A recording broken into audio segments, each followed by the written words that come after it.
Comtoise Radio, l'actu dans les Vosges saunoises, Jean-Pierre Poinceau. Bonjour, le partenariat de coopération entre la ville de Lure et la ville de Causa 3 entre dans sa phase opérationnelle avec un échange de services civiques qui a lieu prochainement.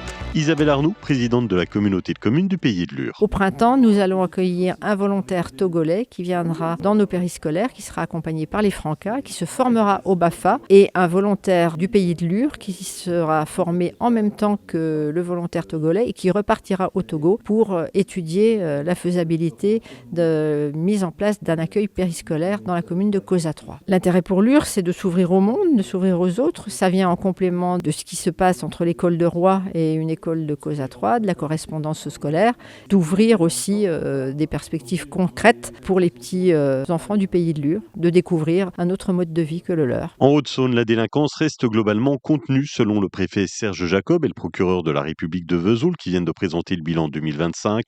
Les cambriolages de logements baissent de plus de 3%. Les violences augmentent, surtout dans le cercle familial. 3 victimes par jour sont recensées.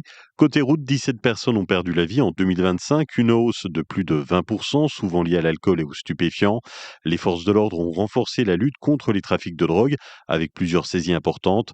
Au total, plus de 11 000 procédures ont été traitées par la justice l'an dernier dans le département. La CCI Sandou lance le club numérique, un nouveau réseau pour accompagner les entreprises locales dans leur transition numérique. La première réunion s'est déroulée la semaine dernière avec une vingtaine de dirigeants autour d'un thème très actuel, l'intelligence artificielle et la communication.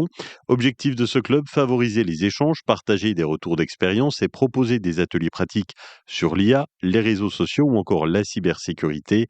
Le programme 2026 prévoit des rencontres courtes en présentiel ou en visioconférence.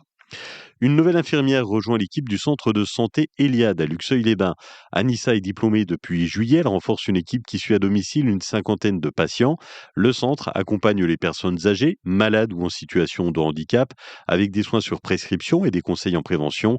Depuis janvier, Eliade propose aussi des bilans de prévention et développe la téléexpertise en dermatologie pour pallier au manque de spécialistes. L'objectif, faciliter l'accès aux soins et le maintien à domicile.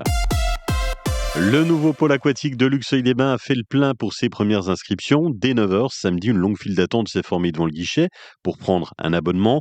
Les clients découvrent un site moderne avec un grand bassin sportif, une zone pour les plus petits entre autres. Et malgré l'attente du matin pour l'ouverture, le nouveau centre attire de nombreux habitants et s'impose déjà comme un lieu de loisirs très fréquenté sur le secteur. La météo, des nuages, de la pluie et des rafales de vent qui atteignent les 55 km/h aujourd'hui sur les Vosges saunoises. Au meilleur de la journée, nous aurons 6 degrés de Sceaux à Fougerolles en passant par Luxeuil et Saint-Loup, 7 à Lure, Froide-Terre et Dambenois-les-Colombes. Demain, de la grisaille et de la pluie avec quelques apparitions du soleil l'après-midi. 5 degrés au mieux le matin, 6 l'après-midi. Belle journée sur Comtoise Radio.